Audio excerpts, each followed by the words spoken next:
The reason we chose Tanya is because Tanya was composed or compiled with the idea of being a practical guide. And I say that because I want that to be a focus in our study, meaning we are going to talk a little bit about the world and Jewish mysticism and godliness and heavenly spheres and stuff like that. But my goal, my personal goal throughout this class is that each time you should walk out with a practical implication in your life from each class, including the first one, even though we're going to talk a little bit about Tanya and its history and its role in history before we actually begin. But we'll actually begin today, and you'll actually be able to walk out with something practical. So that is a little bit about that. Now, before we get to our handout, which is what will serve as the outline for our lesson, a little bit of practical, like technical stuff, is the books that are in front of you currently belong to the library, to Yaakov's library here. We purchased them now for this class, but we intend to use them in future classes. Now, they are all brand new, and if you're interested in purchasing them, they are available for purchase for $50. Which is slightly below market value. They go for $54 in Los Angeles. I just bought them today, but that's fine. We feel it's important that to encourage people as part of the class to purchase them. If it's completely up to you. If not, the books will be here for you every single week. Even if a few people buy them and then our class ends up growing, we'll buy some more for the library. We're fine with that, and then they'll stay here for the next Tanya class that we'll give whenever that will be in the future. Now. So Tanya, so that's some technical stuff. What else is technical? So we went through the schedule already, right? We spoke about how we have 8 weeks. It's an 8-week session. A little more about that technicality. The book of Tanya is 53 chapters long. And over the course of these 8 weeks, we hope to do at least 8 chapters. My ideal goal is to do 12 chapters. And that's because of the way it splits up. There's different sections. Today our aim is to do an introduction and the first chapter. But the goal is that over the course of these 8 weeks, there will be some days we'll do a little more because the topic sort of spills over from one chapter to the next. Now, so the reason for that is because I don't want this to end up seeming to anybody like an exhaustive course. I want you to understand that you can come here for an 8-session course, and that can pique your interest. And if you feel that's something you want to continue, you can continue, and we'll do another 8-session course after a short break of a week or two after we finish this one. In terms of keeping in touch with you, so at the end of the class, I'll collect everybody's emails. Like that, I can send out a reminder each week about the class.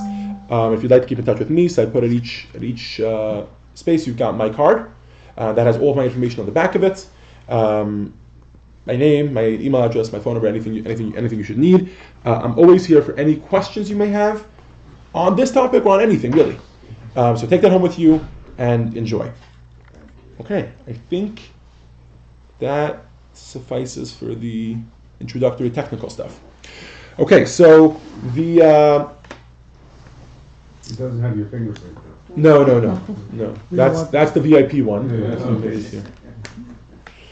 So okay. So in front of each of you have two things. You have a handout. Sorry, I just want to block the camera. You have a handout and you have a book, right? So in the book, we are going to begin. I really prefer not to make this such a text-based lesson. I'm going to show you where we are in the text, but I want this to be a study that you can follow along at your own pace. Meaning, I don't want to make this that we have to read through a certain amount of text in a day, and then if we don't get a chance to discuss certain topics, then we don't get a chance. So, for the most part, I'll try at the end of each lesson to tell you what we hope to cover in the next lesson. If you read that chapter beforehand, great. If not, you'll also be in good hands, because we're going to go through basically the entire content of the chapter in each week's session. Okay, so for instance, take today, we're going to go through chapter 1. It's okay if nobody read chapter 1 before you came here. We're going to go through all of the content, but as a method of review of what we spoke about, feel free to use the book or the handout. The handout has little bullet points, and this is the format that we'll be following each week, right? So we'll have a handout, which will sort of show you what we're going through here, and the handouts reflect the book. So for instance, you'll notice, if you turn to page 27, so chapter 1 of Tanya here in this translation is titled "Am I Good or Bad?" Hence the fact that this lesson on the handout is titled "Am I Good or Bad?" And then it has 3 sections, where section 1 starts on page 27, 5 types of people. And section 2 starts on page 31, what is a Benoni? Welcome, come join us over here. I think she's not coming. Okay, go ahead. And then section 3 begins on page 36, the doctrine of 2 souls.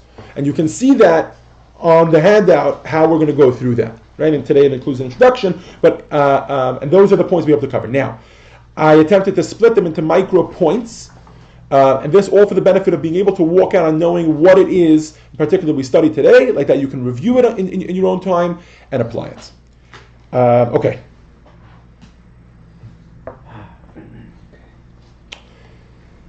Before we begin with the introduction and going through the handout, I will invite you all to open up to page 27. I'd like just to begin with a quick story. And it's a story that one of the famous teachers of Hasidus, he used to teach back in Russia. His name was Rabbi Michal, or Michael, right? Michal der Alter. And he was famous for, before teaching Hasidus, before teaching anything in Jewish mysticism, saying this story. He would relate this story as an analogy, of course.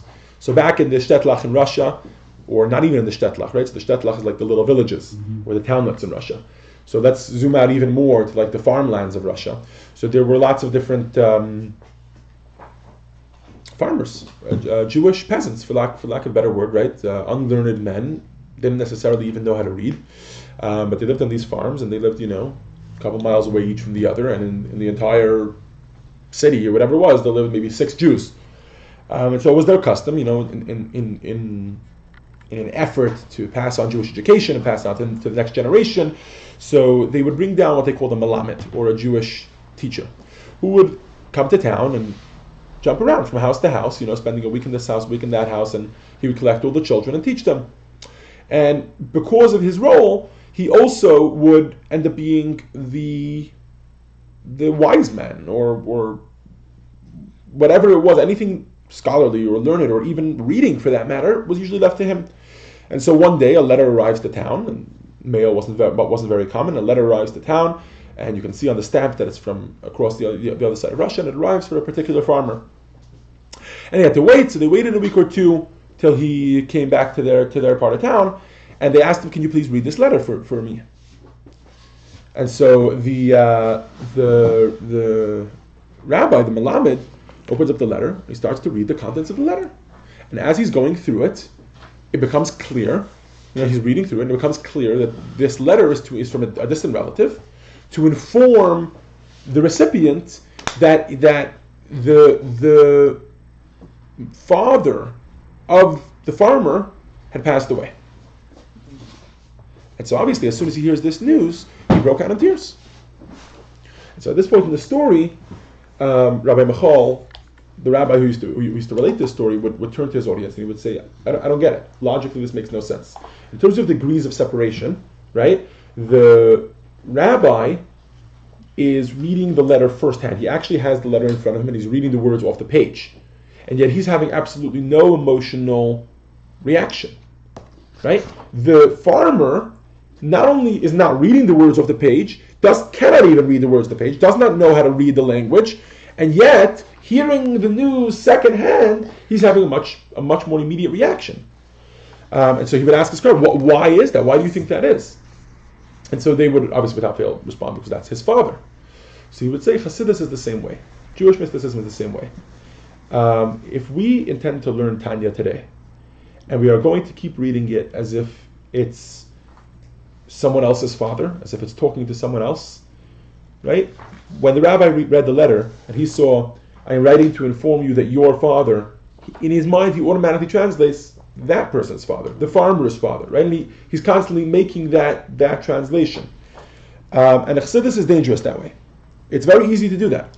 We can sit here and study all about the characters of the soul and the fact that there's a struggle between good and evil.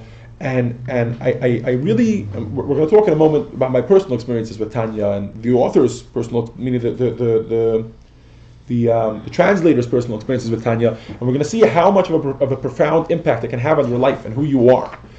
But as a necessary preface to that, or as a necessary ingredient, it's extremely important that we realize that we have to read it as if it's our Father. We have to realize that it's talking to us and that we have to actually apply this to our lives. So that's definitely one of the goals with this lesson, is to actually make this study a practical study and a real study, and something that we can actually, I was going to use the words take home, but like make real, I guess is a better way of explaining what I'm saying. Okay, so without further ado, we'll start with the handout just with a couple of points as an introduction to learning Tanya. So a little bit about the author, right? So the author of Tanya is Rabbi Shneur Zalman of Liadi. We won't take too much time to talk about his life and the controversy that surrounded his introduction of Chassidus, or his dissemination, I should say, of Chassidus. Chassidus predated him. Although there is a lot about that, and you can find it actually in the introduction of the book, if you're buying it or if you want to borrow it and bring it back.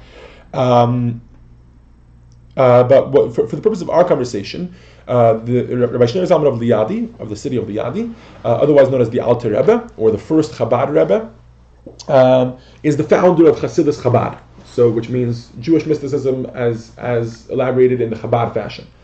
And that is because, or most predominantly because of his compilation of the Tanya. And in his introduction to the Tanya, the author's introduction, which is actually found here and translated, but we're skipping it. It begins on page 12. He actually goes through where the Tanya comes from and what it's composed of. So the Alter Rebbe, before he wrote the Tanya, had already been a Hasidic leader, had already been a spiritual mentor to many people, and therefore, as a result, he had many private audiences or one-on-ones or counseling sessions with many different people. As a result, he, in addition to being very scholarly aware or scholarly, meaning he had the proper background in Kabbalah. So in addition to that, he also had the practical experience of dealing with people's struggles one-on-one. And so this was the Alter Rebbe's actually inspiration behind writing the Tanya. Was it's impossible, it became impossible at that time for him to see every single person individually and to be able to, get to know them each and get involved in their struggles and help them through their challenge or whatever it was. And so the Alter Rebbe said, I will take all of my experiences, all of my the tips, for lack of a better word, or the advice that I have compiled over the years, based on the teachings of the Baal Shem Tov, who was the founder of Chassidus, and based on the Zohar, and based on the Arizal, and based on multiple commentators on these works, and I will put them down in a book, and I'll make it in a practical way that it can have a practical effect on people.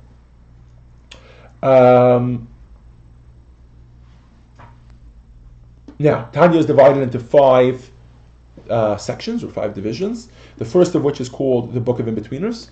This book that we have is only section 1, part 1, which is when you go to the front cover, you'll see part 1, the Book of In-Betweeners. Mm-hmm. What was that? What does that word mean? So we're going to spend the entire book trying to figure it out. We're going to spend the entire book trying to figure it out. Oh. In-Betweeners is someone who is in between. Us, or is it describing everyone? Well, anyone who finds himself in between. It's between a Rasha and... Yeah, we're going to tackle it in chapter 1 right away. Okay. For the most part, it's going to be someone who's in between Tzaddik and Rasha. Yes, we're going through the sheet. Benoni. Benoni, exactly. In Hebrew, the word is Benoni. Is there another book? Yes. Is there a book too? There's 5 books. There are 5 books? Oh, okay. So if you get the Hebrew version, you'll usually get them all in one. Some people don't have to read this. Okay, and then it'll be just all 5 of them in one shot. Right. If you're familiar with the Lessons in Tanya set, which we have over there in the corner, right next to Timothy. That's good. I'm familiar with those. Right? Okay. Your name is? Also. Remember your name? Sir, remember your name? Yeah. Oh, Jeff. Jeff, I'm sorry. So right next to Jeff, on the left over there, you can see that's the Lessons in Tanya. Those are 5 books, and it'll be 1, 2, 3, 4, 5, all of different sections. So I could go out tonight and buy the 5 in English? Yeah, if you would like to. Yeah, we're going to be using this book, which actually does not have a translation of the other 4 yet. This particular translator, he did not do the other 5 yet. So this is only the first book. Correct. Oh, okay. So this is only the first book. Now, the other books deal with other topics. Number 2 deals with cosmic creation, and God's presence in this world and God's unification in this world. And then it gets a little practical with belief in God based on that. That's part 2. Part 3, part 4, and 5 are for the most part addendums, letters of the Alter Rebbe, scholarly dissertations that were added on afterwards. For the most part, when someone talks about Tanya, they're talking about the first, or possibly the first and second part. Of course, they're talking about all 5 as a whole, as the full composition, but that's that, because that's the 5 divisions. Now, the Alter Rebbe, in his, actually not even in his introduction, on the title page, addresses a concept called the long short way or the short long way. It's very interesting, and it's based on a story from the Talmud about a rabbi who was attempting to travel to Jerusalem. And on the way to Jerusalem, on the road, following the yellow brick road, to Jerusalem, he reaches a fork in the road. And the Talmud tells of the wise children of Jerusalem. Right? Are you from Jerusalem? Where are you from? No. Tel Aviv. Okay. I'm sure there's wise children in Tel Aviv too. But the Talmud tells of the wise, yeah, clearly. But the Talmud tells of the wise children of Jerusalem, and that there were a few Jerusalemite children hanging around over there. And he asked them, which way do I go? I'm trying to get to the city. Do I go right or do I go left? And so they looked at him and they said, well, if you want the long short way, that's this way. If you want the short long way, that's this way. So he looked at them puzzled and said, 1 second. So this is the short way? So they said, yes, but long. So he said, okay, I'll take it. It's the short way, I'll take it. And so he took the road, and indeed it was just a few short minutes until he was at the walls of the city. But the walls of the city had no doors in them, and they were tangled over with or maybe there was a door, but there was no, it was tangled over with weeds, and there was no way for him to enter the city. And so he came back to the fork, and he asked him, what's up? So he said, we told you, it's the short but long way. It's short to get there, but then long to get in. So he says, okay, but this way I'll get in? So he says, yes. So he took that way. It took him a lot longer to get to the city, but once he got there, he was able to go straight in very simply and very easily. Similarly, with our character, with our service of God, with our love of our fellow man, in our relationships, we're faced with the same predicament. I can tell you, probably offhand, at least 6 YouTube videos that have inspired me, that I've watched. Usually they're like 60 seconds and under, because, in today's generation, we can't handle more than 60 seconds, right? And you watch this video and you're like super inspired and you're like, I'm going to be the best person that ever existed and I'm going to love everyone. I'm never going to get angry at people. No way. You're kidding me? I should watch this super inspiring video. But we all know that easy come, easy go, right? It's the short way, but long way. You're traveling in circles because if you don't work on actually investing in your character, if you don't work on actually investing in who you are, then it won't stay. It won't stay. It'll bring about a nice, good action. It'll bring about a nice, good, fuzzy little feeling. It'll bring about but it won't stick around. How much more so when we talk about a love of God, right? So, we've all had situations where we feel like, oh my God, I have a child, right? I don't have a child yet, but soon. But they say that's a moment when, like, oh my gosh, you feel like this tremendous love and thanksgiving and gratitude for God, right? But where is it like a month later when, I don't know, the stock market tanks or whatever it is that the next challenge is, it's gone, right? And the child cries all night long. Exactly. Or when the child cries all night long, it's gone. What did I do to deserve this, etc., right? And in our relationship with God, we go up and down. If we take the time to invest in actually developing a proper love for God, a proper relationship with God, not based on just smoke and mirrors, but actually the long way, then eventually it's the short way because it lasts forever. And that's one of the things that the Alter Rebbe mentions in his introduction, or even not even his introduction, on the title page actually, that is his goal here. Okay. Now a little bit about this book, and then we'll actually get started. This book is called The Practical Tanya. Now Tanya itself was meant to be practical, but this is for today's generation, in particular with regards to Hebrew and translations and simplifying the concepts. The goal of this book was to simplify it like that it's very accessible. I heard someone say, meaning someone who has studied Tanya before this book came out. This book just recently came out, I think a year ago. Right? Yeah. Did you see the date? Where is it? Yeah, 2016. Yeah, so very soon it'll be 2 years. What Tanya means? It sounds like that's a Russian name. That's once we start. We'll talk about that. Mm-hmm. Now, so the Practical Tanya is his translation. Now, Of course, you can read his lengthy introduction. I do encourage you to. But just a couple of points about what he strives to do here. What he strives to do here is to not necessarily focus always on when Tanya gets very philosophical. He always wants to, so it's always there. It's all the words of Tanya translated like that. You can actually get it from the Hebrew words. You'll notice that he has on the top, he's got the Hebrew. At the bottom, he's got the Hebrew English. If you don't know Hebrew, you could just skip those Hebrew words and you get the full text. The bold is the exact translation of the words. And his goal is to make it a book that you can actually open and you can actually relate to. Which is why I chose it for our class, because that's the goal of our class, right? That we should actually be able to relate to the Tanya. So I started saying earlier that I spoke to someone who had learned Tanya before this edition, and he was saying how this translation sort of took all the work out of Tanya. You used to have to sit and study it, which we will do here, and you get much more out of it that way. But now this Rabbi Chaim Miller has sort of opened up the way for people to get it in a much more accessible way, or in a much more much easier. Like a window for the dummies. Yeah, I guess you could call this Tanya for I Dummies. prefer that. He could have called it Tanya for Dummies, I guess. Anyways, but on that note, my goal is to try to give you a little more than just the basics. This one's more of the basics? Yeah, which he does as well. He gives you a little bit more, but my goal is to try to infuse this lesson with a little bit more, like that. When you read that, you'll be able to. They'll complement each other. Yes, Stanley. No questions. Okay. All right. Enough introductions. Okay. Well, I have a question. Go ahead. What was the other book that you would have chosen, if not this? Oh, there are many versions of Tanya. All of them with the usually with the actual text. Yeah. One of them is called Lessons in Tanya, right here on your left hand side. You can see a set of 5 books called Lessons in Tanya. Or a little bit further up to the left, you'll see we have a whole bunch of sets of them. Also a little further to the left over there is a set by Rabbi Adin Steinsaltz from Israel. Oh, yes. Anybody? Irit, have you heard of Rabbi Adin Steinsaltz? He has a book called... the Talmud. Yeah, so he's most famous for translating the Talmud, yes. And he's in the midst of doing it again. What? The Babli Talmud. The Talmud Babli, exactly. He never did Yerushalmi? Yechiel Bar-Lev did Yerushalmi. For Koren. You're saying under the same... Okay. Anyways, but he has a set of books, the first one called Opening Tanya, whatever. There are lots of translations of Tanya, and even in Hebrew, there are lots of adaptations, I guess, of Tanya, meaning where they'll take the original text, but then they'll have, their commentary and they'll take it.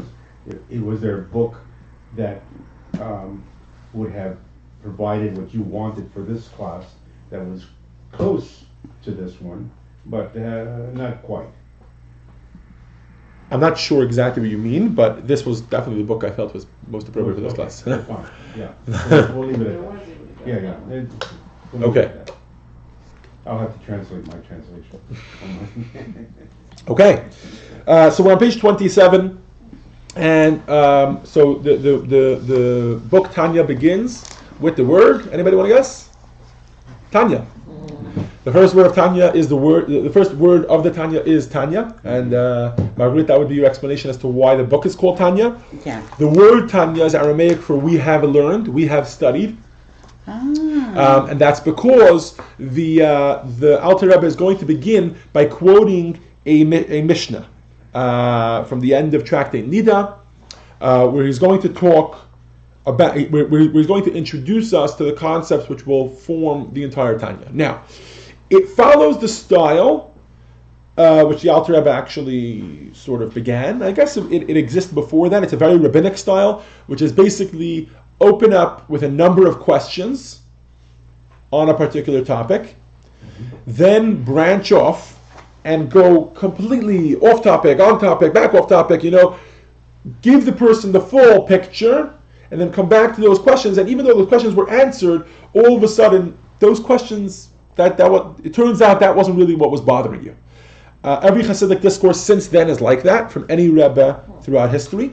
They all open up usually with a verse, a Mishnah, a quote from the Talmud, a quote from something, and a slew of questions on it, sort of to pique your interest.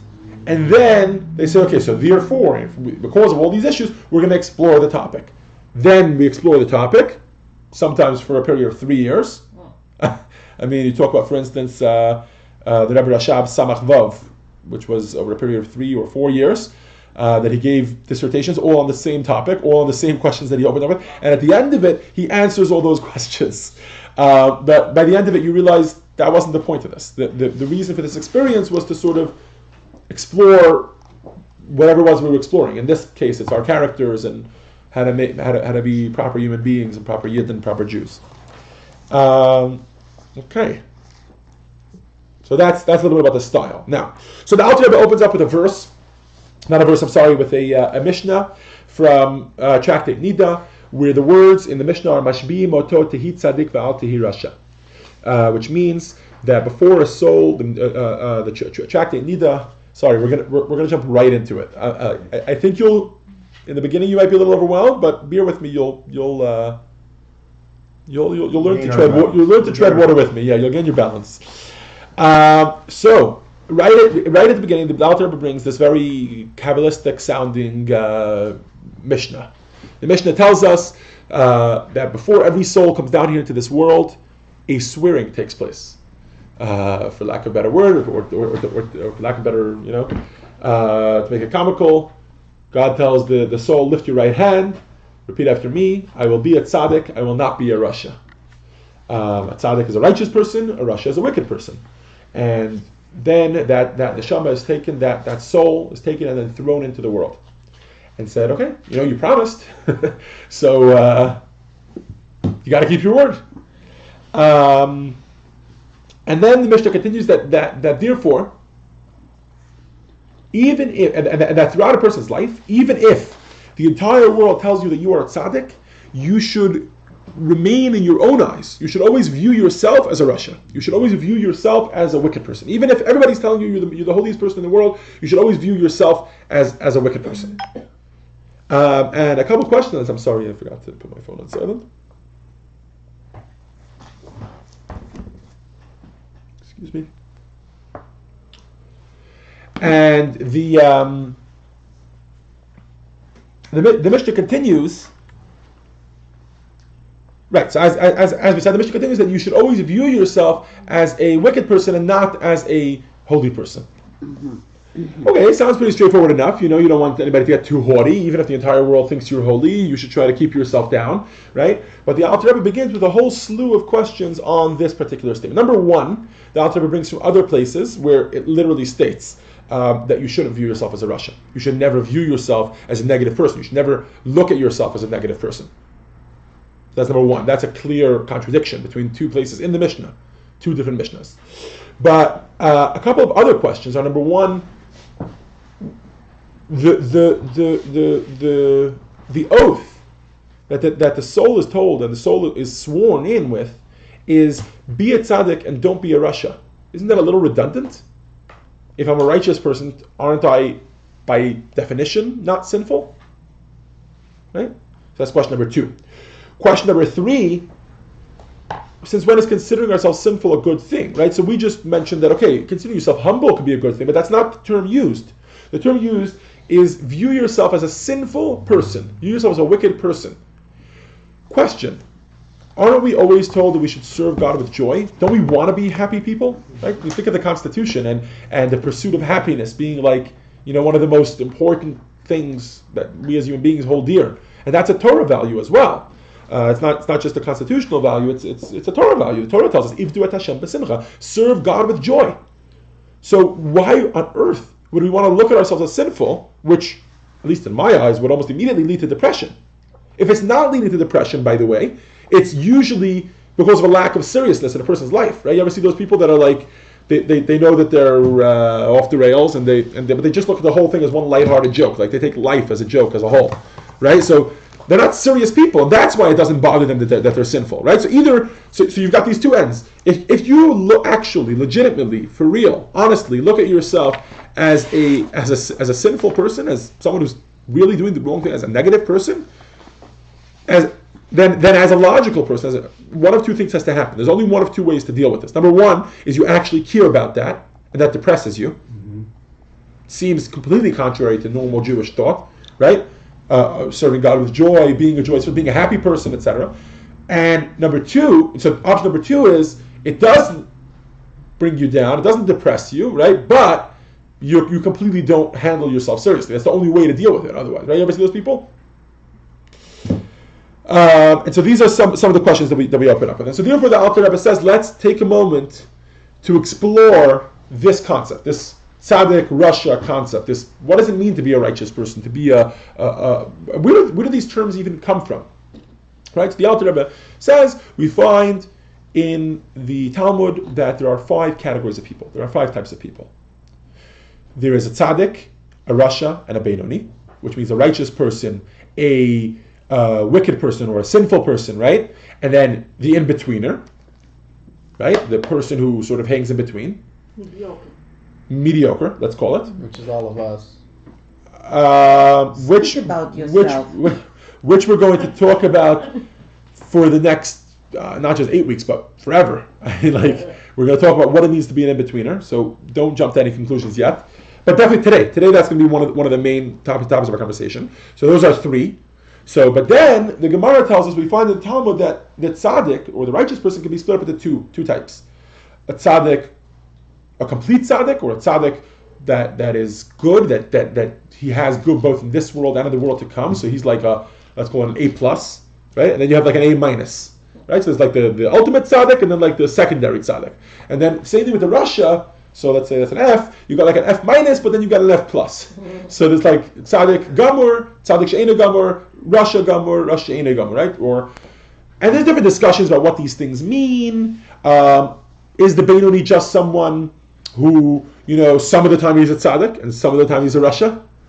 What is this tzaddik gamur? What does it mean that someone's a complete tzaddik? Does that mean that they literally never do anything bad? Does it mean that they don't even have any evil desires, like they never have any temptation in their lives, right?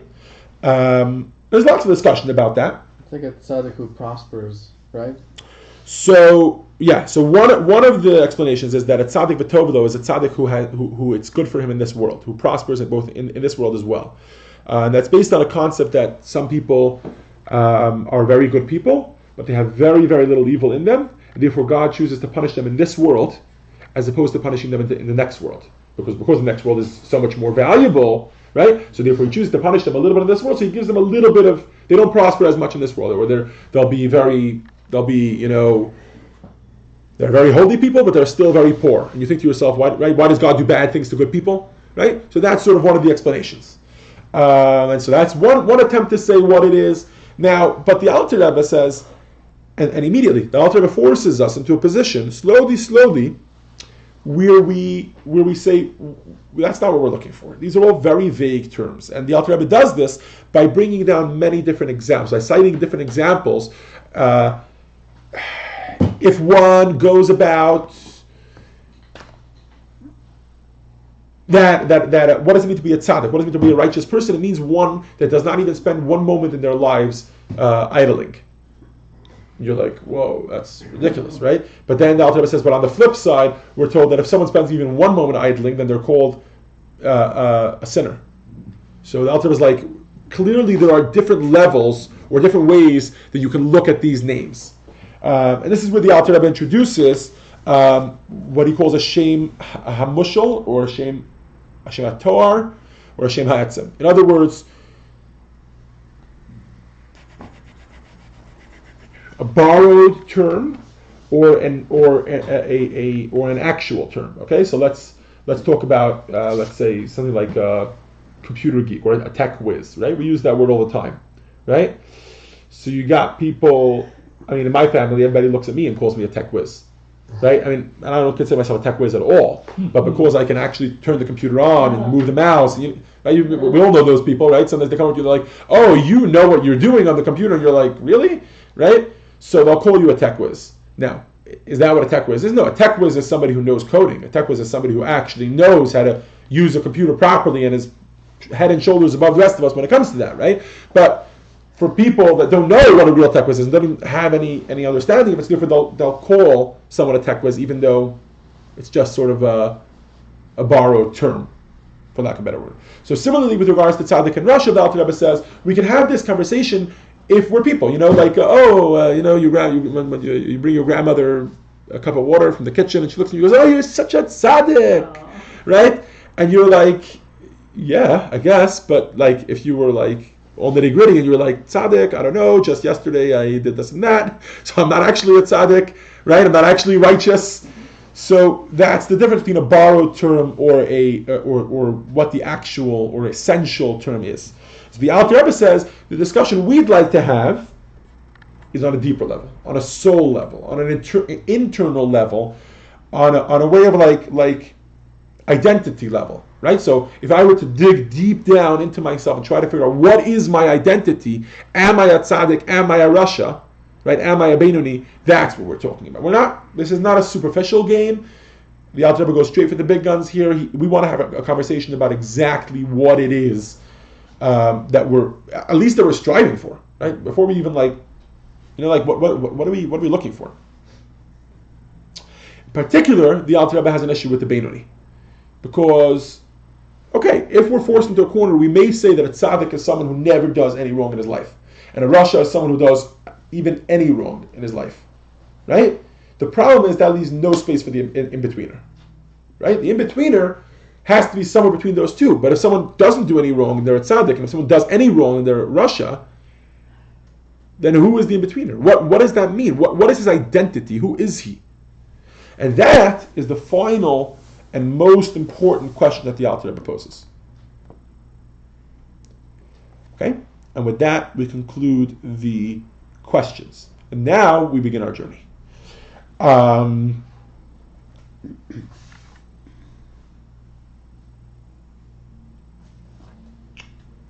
apologize. I wanted to add one more point here. I'm just looking down here at the lesson plan. The last point is, and this the Alter Rebbe sort of drives home his question with this, is that Rabbah, right? So we're at the end of section 1 now. Rabbah, who was a great Talmudic sage, was famous for saying, "You want to know what a Beinoni is? I am a Beinoni." And he was talking on a literal level, on a soul level. And the dialogue in the Gemara, the dialogue in the Talmud goes that Abaya, who was his peer, turned to him and said, "If you are a Beinoni, if you're an in-betweener, what is the rest of the world?" I mean, Rabbah was famous for being head and shoulders above. I mean, he was such a holy person. So what is the rest of the world? Is the rest of the world Rishayim? Are they all evil people? Sort of sinners? And that's sort of where it ends.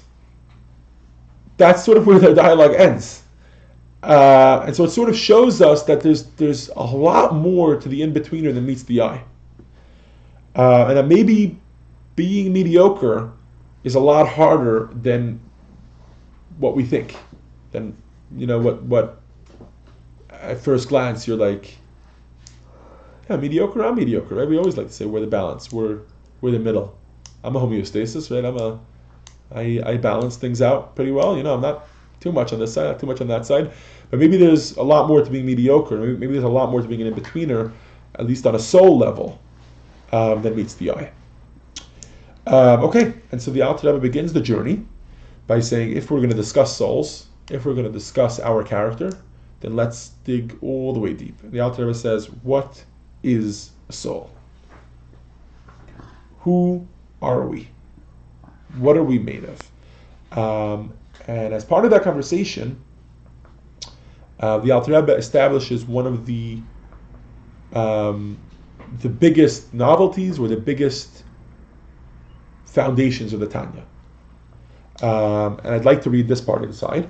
We'll be on page, right? So we're now in section 3, the doctrine of two souls. And it's at the bottom of page 36.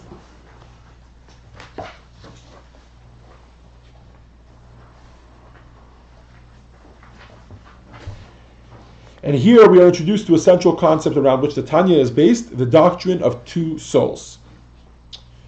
And the Alter Rebbe says, now that it is clear that we are speaking of an inner psychological distinction that distinguishes the Beinoni from the Tzaddik, right, the in-betweener from the actual righteous person, let us turn to an explanation of this matter from Kabbalistic sources which illuminate the inner workings of man. The following is based on what Rabbi Chaim Vital of blessed memory writes in Shari HaKedusha. And in the translation, he veers off for a moment to talk about who that is, and to talk about a number of places that the Alter Rebbe bases this novelty off of. And then he says, in Shari Kedusha, so at the bottom of page 37, we learn that every person in Israel, both Tzaddik and Rasha, possess two souls, referred to in the Tanya as the animal soul and the divine soul. It's based on a verse in Isaiah, where it says Neshamot ani asiti, which means I made souls. God says I made souls, and God is talking about one man. It says I made souls, and it says souls in the plural. And the Alter Rebbe says that therefore we come to the conclusion, again based on the Arizal, that every human being doesn't have just one soul, but has two. Now, why is this so radical? Why is it so radical? Right? We all know we have two sides to us, right? We have the good side and the bad side. Sometimes we're good, sometimes we're not. Sometimes we're very patient.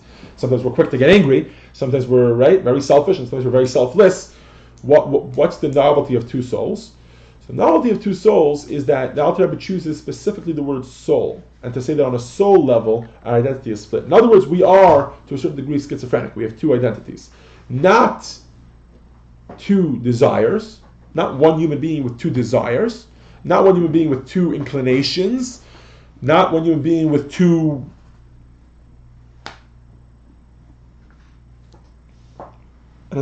impulses or I thought about this one, impulses. No, we have two souls inside of us that take energy from two different Kabbalistic sources, which we'll get to in a moment.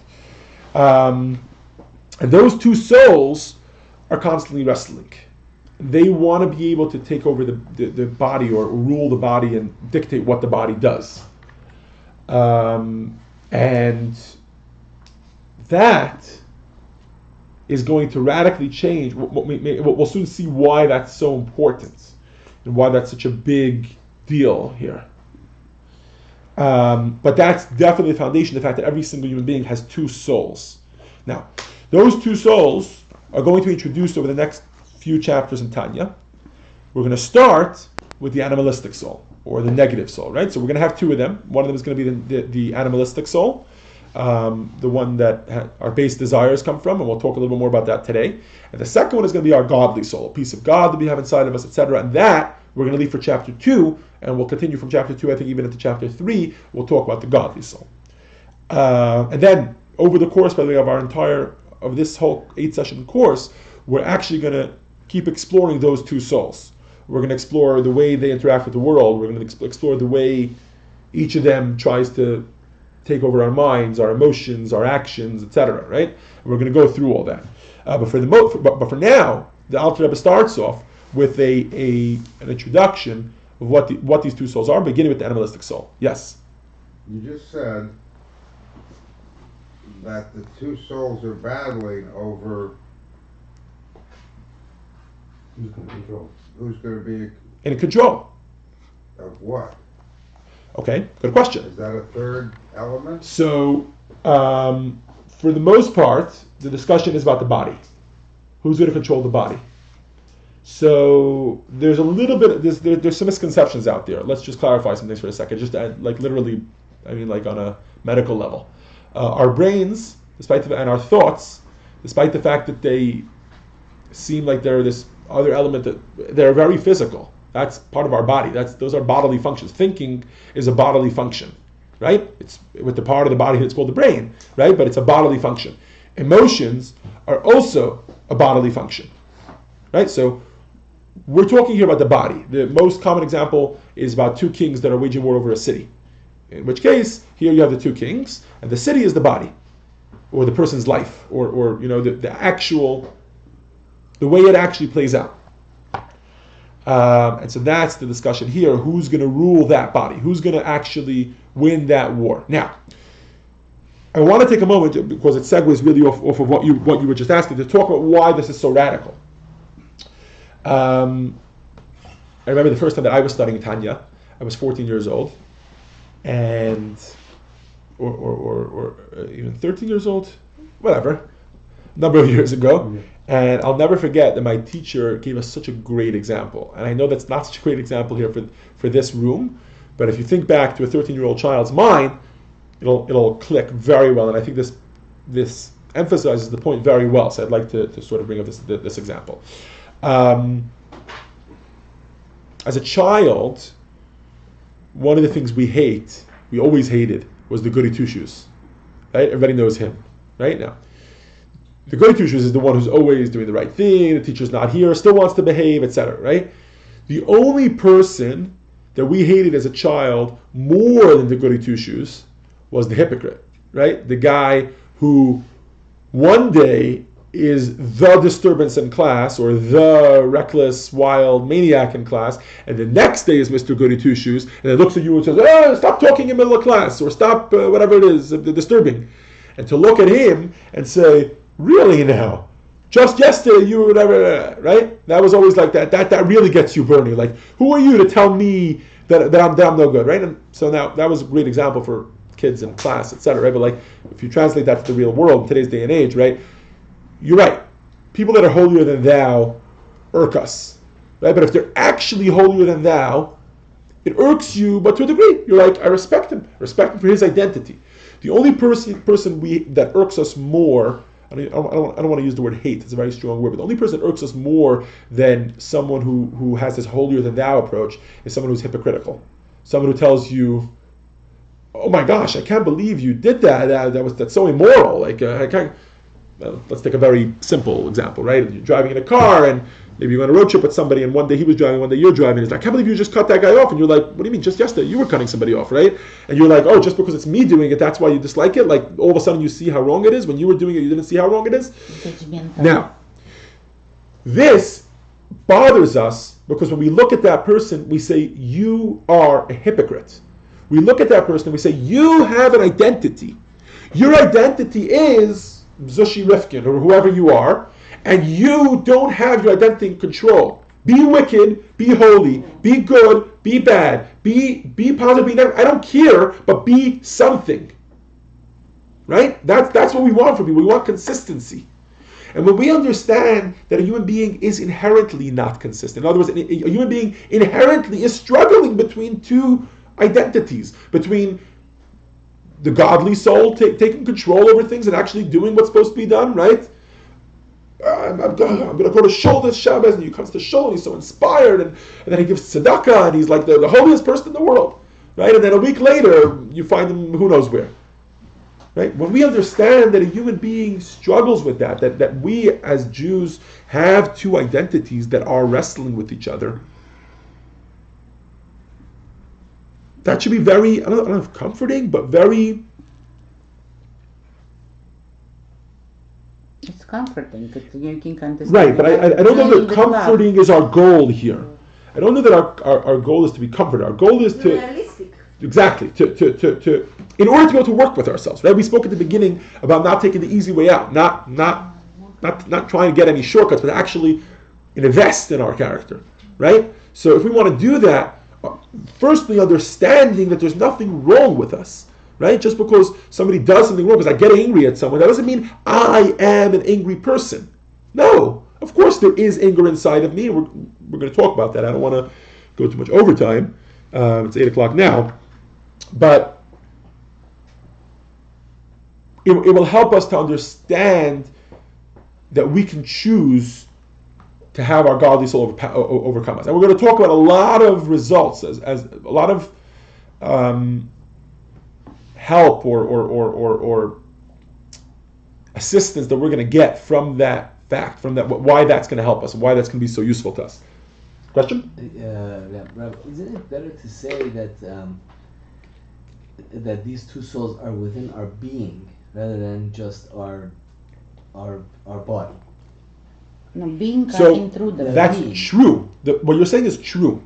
The reason I'm choosing to say that they're inside our body is because I will include being as part of your body. It's important to understand that your being is sort of split into body and soul, right? Meaning, we're talking here as if these are Lego pieces. That, you take them apart and you put them together. You take them apart, you put them together. The soul leaves the body. You're kaput, right?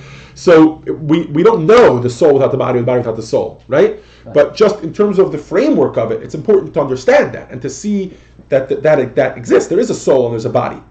So you want to call the body the being, or you want to call the whole thing being. We can play around with the English words, right? But the concept is the same. There are these two souls, and they're wrestling for what's actually going to happen.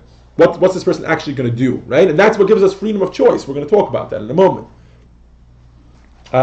Primarily next week, but we're going to talk about that today as well. Okay, so that was just a little segue. I think that helps, right? That was along the lines of what you were asking, Jeff. Okay. I can ask a question. Sure.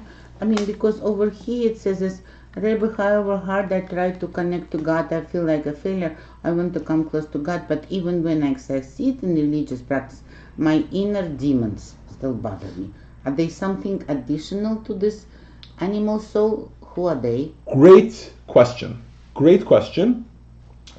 To answer your question, he's using metaphorical English there. Mm-hmm. You're pointing. She's on page 27, which is all the way at the beginning, and he's sort of laying out the text. But it's a great question because it's a perfect segue into what we're about to talk about now, which is the animal soul. Okay. First of all, why does the Alter Rebbe choose to introduce us to the animal soul first? That's Okay. what was born first. Very good. So the first answer is that's what was born first. Meaning, when we're born, the animal soul already exists inside us. The godly soul. What? Esav was born first. Similar, right? But that's a very technical thing. Meaning that's like a Dvar Torah on that parasha. But similar to Esav and Yaakov. But let's not go in that direction.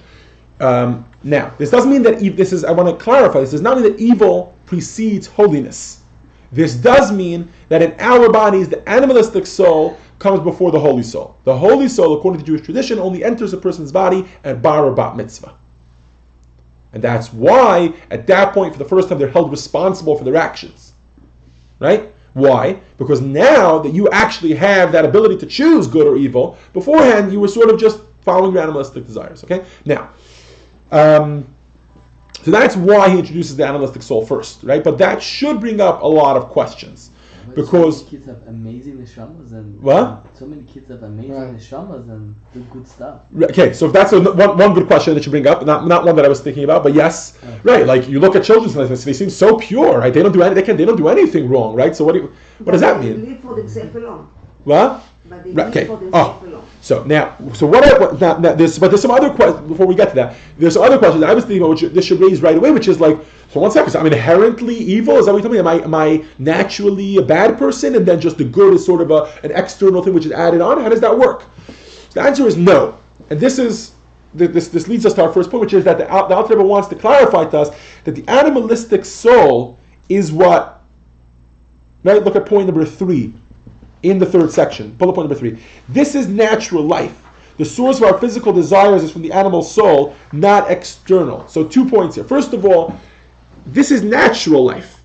Like Yirit started saying, look at a child, right? A child, yeah, you're right, they're great, they're so pure and they're so nice and they're so everything, whatever, right? But children live for themselves. They do. Meaning, I mean this in the best of ways.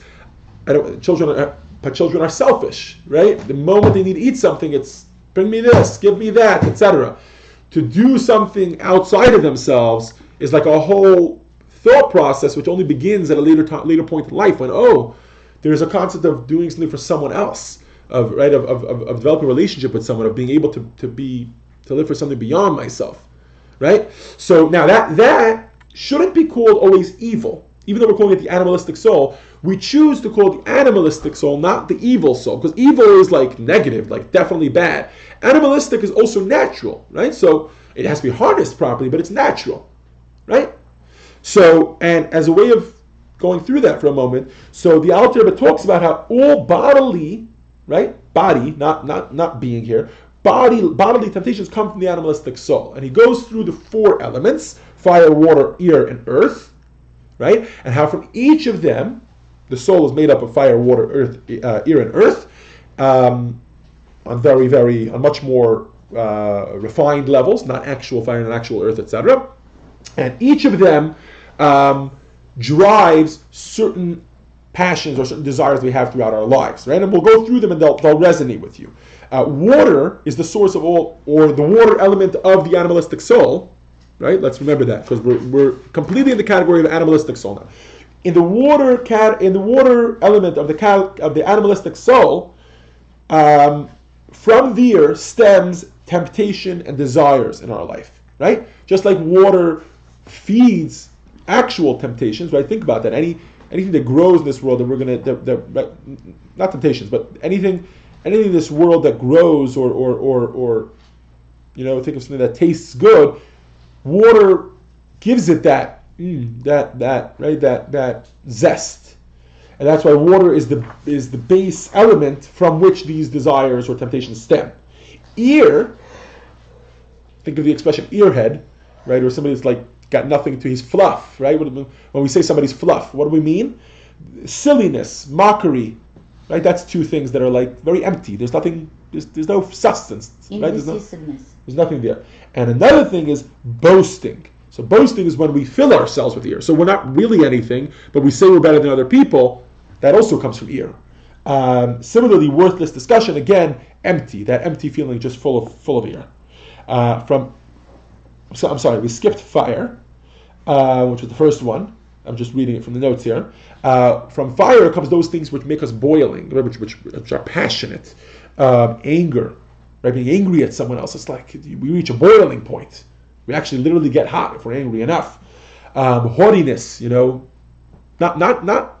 just I'm the best in the world, whatever, full of hot ear, but actually feeling that you're better than someone in like a negative, like in a passionate way. That's haughtiness, as opposed to boasting, which is just nothing. Haughtiness, saying I'm better than you, my character is better than you, you're nothing. Those things are from fire.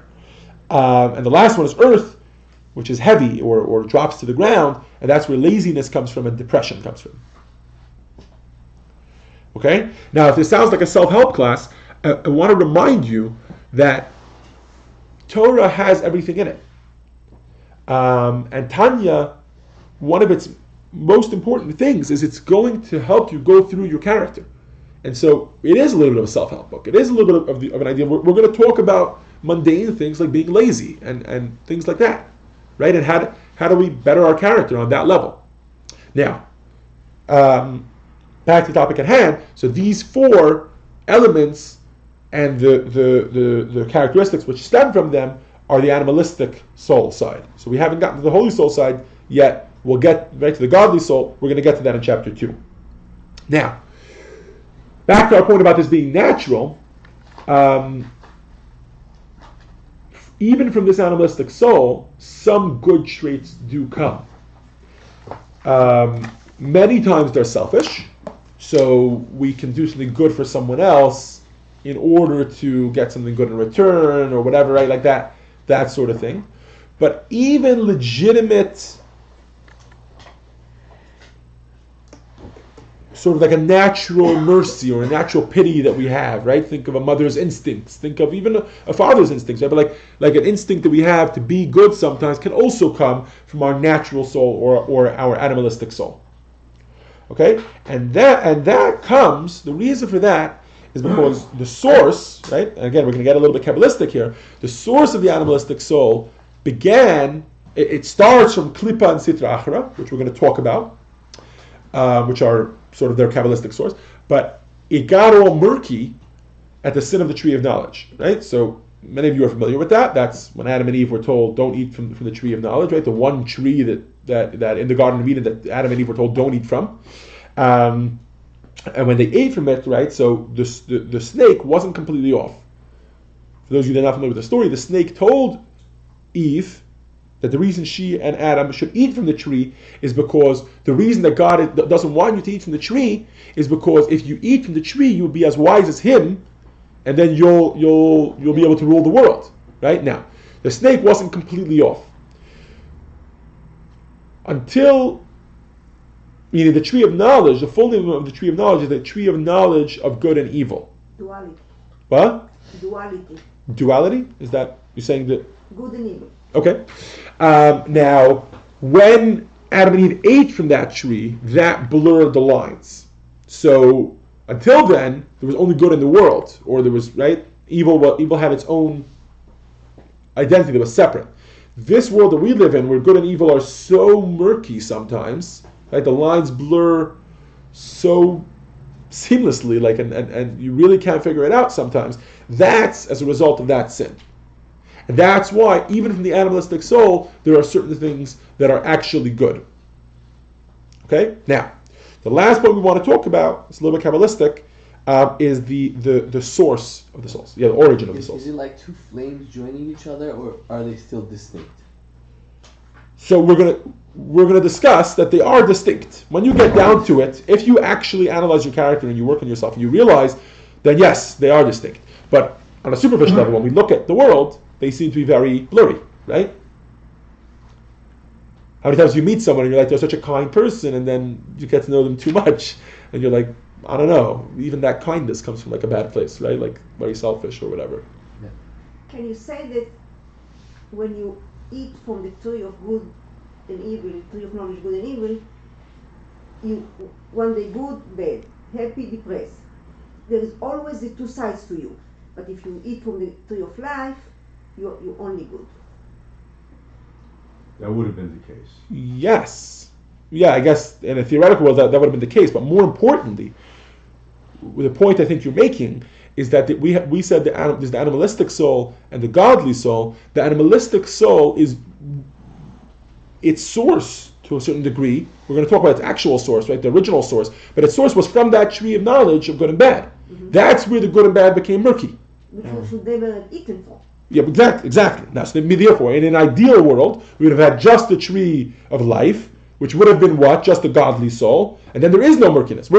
Tomorrow we're going to talk, next class, we're going to talk about the godly soul, right? Which we're all looking forward to, I'm sure. But, I mean, we want to get more in touch with that one, right? But the godly soul, there is no evil there. Over there is, right? We're talking about the animalistic soul here, and now it's becoming a confusing conversation. We just said that all, that temptation, desire, silliness, mockery, boasting, anger, haughtiness, all these things come from the from the tree, from the animalistic soul. But then you also tell me that pity comes from the animalistic soul. Pity is such a great thing, right? Sympathy, right? Having mercy on someone else, right? So that is the murkiness, which you're right, I guess you could call the murkiness itself a negative, you're saying, right? That's the point you're making here. That like we never should have done that, is the word used. Our goal in life is to get from the good and evil tree to the God. Right. That's recognize exactly it and connect to God. Correct. And that's going to be our conversation over these 8 sessions, except we're never going to use the words tree of knowledge and tree of good and evil. Tree of knowledge and tree of life. Why? Because that's the source. But we want to talk about what we actually have. Right? We have 2 souls. And that, for the practical part of our lives, that's what we need to deal with. Right? Their source is from there. Right? Okay. Now, so the last thing we spoke about, which again I said a little bit Kabbalistic, but you'll bear with me for 2 minutes, is the Kabbalistic origins, or to put it, I don't like to use cliche words like Kabbalistic or things like that, but like, sort of like, let's suppose the whole world, right? In Jewish tradition, we believe the whole world comes from God. God created the entire world, right? So where did evil get in the way, right? Did God create evil, right? Stuff like that. Now, I'm not going to get into a whole philosophical conversation about whether God created evil, or does God control evil, or not control evil. I don't want to get that deep, but I do want to talk about the fact that there is something in this world called klipa. Okay, and again, I know we're introducing you to a lot of new concepts. There are 2 reasons I'm doing that. Number 1, because you need all the foundations to start. So if these are new concepts to you, you will get the hang of them as we continue to talk about them more and more. But number 2 is I'm also making an assumption that many people in the room are familiar with these concepts. Those that are not, like I said, you'll become familiar with them over time. So number 1 is klipa, number 2 is sitra achra. They both refer to the same thing, and in English we would call that the force of evil, or the other side, the dark side. Yeah, exactly. If you want to Star Wars references or whatever, right? That's what we'll call klipa or sitra achra. But the words are very important. Why are the words so important? Because klipa, okay, so sitra achra means the other side. Okay, so that's more of a euphemism, like the dark side, like the evil side, etc. Klipa is a very important word because klipa means shell or peel, right? In Hebrew, you talk about a fruit or a nut, it has a klipa, right? I'm going to peel off the klipa and then I'm going to eat the fruit. The reason the analogy is so important is because in a fruit, if they didn't have a klipa, if they didn't have a peel, the fruit would not be as enjoyable. That peel serves a purpose, right? And without taking the analogy too far of what the purpose is it serves with the fruit, right? But there's a purpose that serves. But if somebody comes and says, you know what I'm going to do? I'm going to peel the fruit off the fruit. I will peel the peel off of the fruit. I'll throw out the fruit and I'll eat the peel. Then not only have they completely missed the point, they're actually not enjoying themselves. They're actually doing something like something harmful to themselves. The fruit is such an enjoyable, luscious fruit that you just discarded it, right? So now, that analogy is good for good and evil, or for these two forces that we're not going to call good and evil, we're going to call this one klipa. We're going to constantly refer to it as klipa. Why? Because it's the shell. It's the counterpart to good or holiness in this world, or godliness in this world, right? Which is analogous to the fruit. But most importantly, it's what protects, or not if protects is the right word, it's what gives value to the fruit itself. It's what gives value to the holy side. Why? Because the fact that klipa, that this negative side exists in this world, gives us the freedom of choice that when we choose good, it's much more value. It's infinitely more valuable to God. I'll repeat that. If this world would only have good in it, and everybody would be goody two-shoes, and everybody would be great, and everybody would be holy, and everybody would be so godly and perfect and loving and kind, peaceful, there would be no challenge. There is no value to something when there is no other choice, right? When there is a choice, and you could choose to do the exact opposite, but a human being chooses to do the right thing, that is infinitely more valuable to God. And that is why God created, or right, without getting into that whole philosophical conversation, why the other side, or klipa, exists in this world. Now, and klipa is the source of our other soul, right? Of our animalistic soul. And with that, we conclude chapter 1. Okay. This concludes today's lesson.